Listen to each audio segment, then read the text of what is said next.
From Studio 3B in Rockefeller Center, here is Jane Pauley.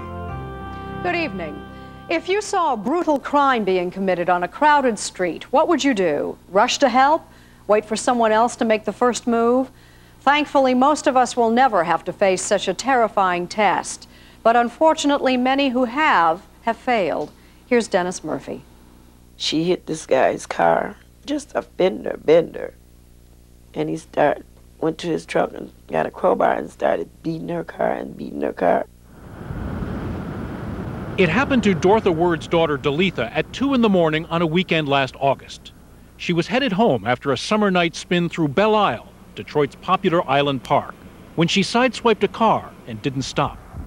Moments later, she got stuck in traffic coming across the bridge that connects Belle Isle with Detroit. The man whose car she hit caught up with her. He started beating her and telling her, look what she did to his car. The young man, a 6'4", 270-pound former high school football player, was in a rage. According to police accounts, he pulled Dalitha from her car, stripped her nearly naked, and began beating her savagely on this bridge. Dalitha, not 5 feet tall, escaped her attacker twice, and twice he caught her. She broke away once more and climbed over the side of the bridge, clinging to the railing for her life. But when her attacker came at her again, this time swinging a car jack, Dalitha let go, falling 30 feet into the Detroit River. She couldn't swim, no. 2 men drove up after Dalitha jumped and dove into the water to try to save her. We got a female on the water that hasn't come up yet. She disappeared under the swift current. Her body was found the next morning. And what grieves and angers Dortha Word, even as much as her daughter's death, is that dozens of people stood by and watched as the attack went on for 25 minutes, and no one tried to help, or even to call police, until Dalitha was in the river.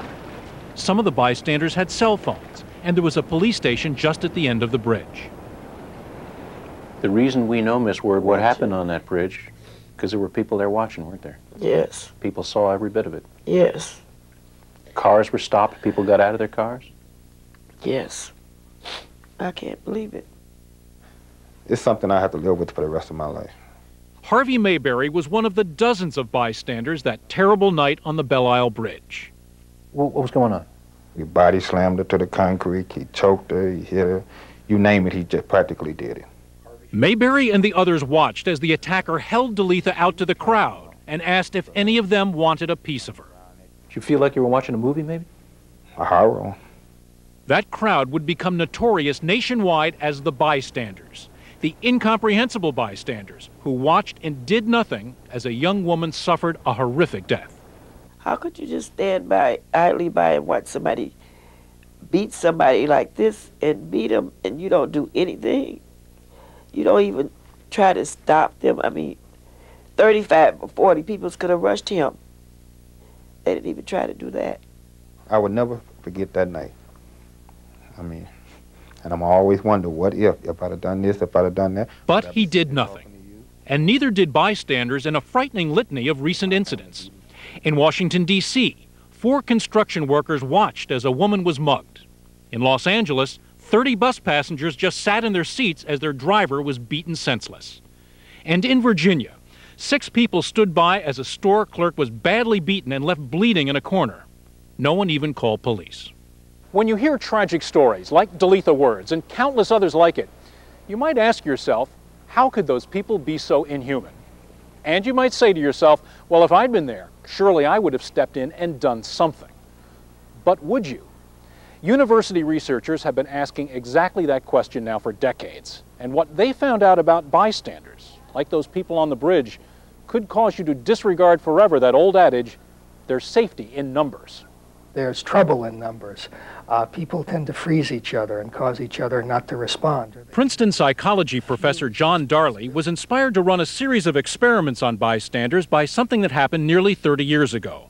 Another notorious case of inaction. The murder of a young New York woman, Kitty Genovese.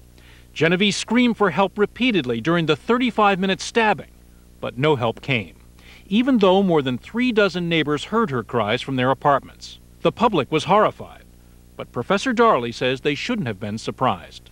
We see these incidents on television, John, and we say we're not that spineless. At conclusion, we have to think about the uncomfortable fact, the uncomfortable truth, that I might not help. Darley says there is something else, something more than fear of getting hurt or involved that governs our responses. There's inaction in numbers. The more people who hear or see someone in trouble, the less likely that any individual will help. The person who crumbles to the sidewalk with a heart attack, are they better off having one person there or 3 or 4 people seeing them?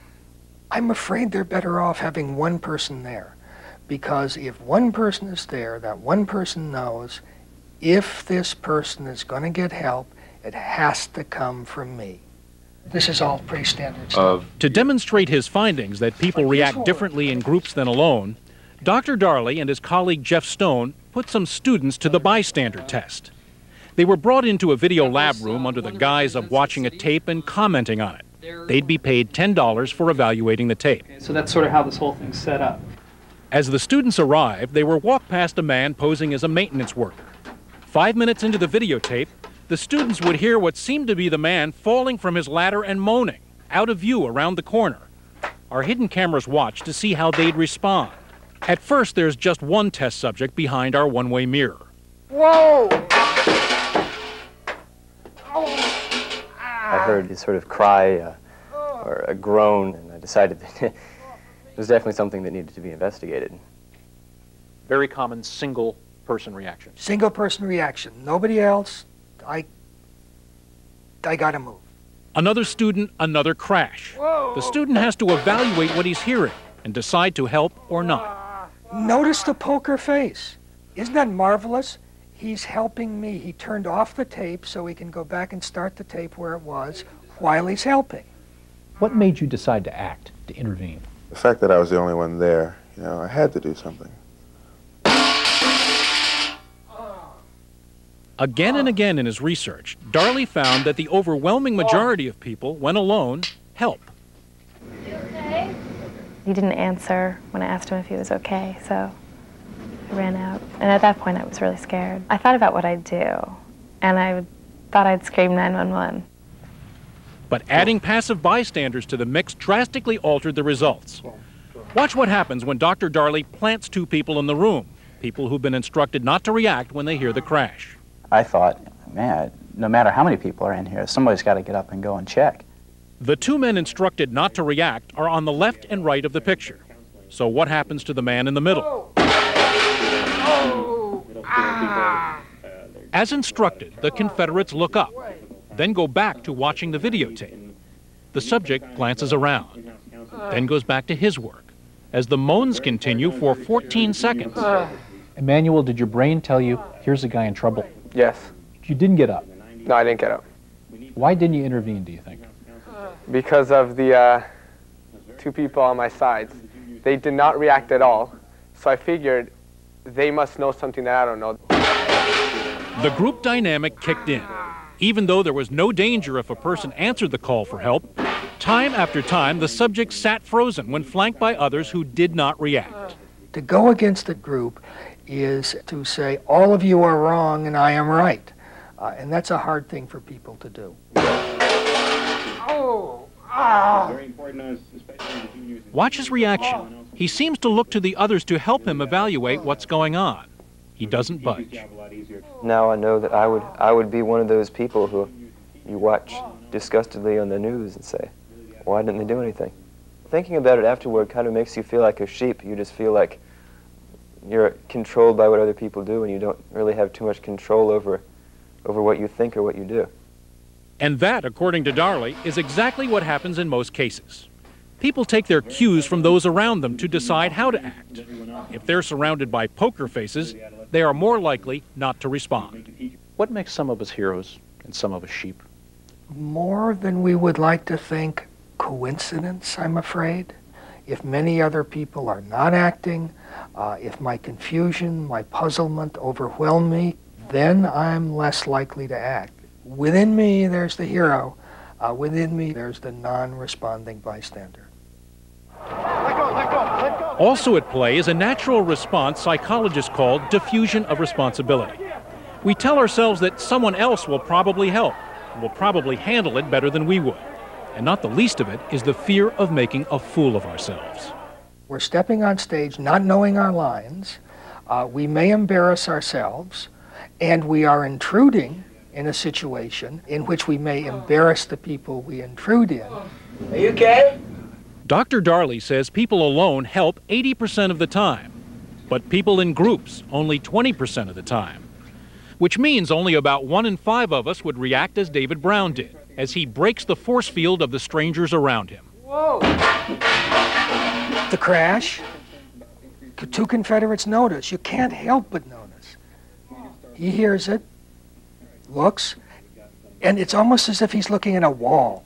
And he was clearly coping with, they're not acting. They're telling me there's no trouble here, and dealing with that. Sometimes what everybody else is doing is not necessarily the right thing, so you have to just kind of ignore it and do whatever you think is right.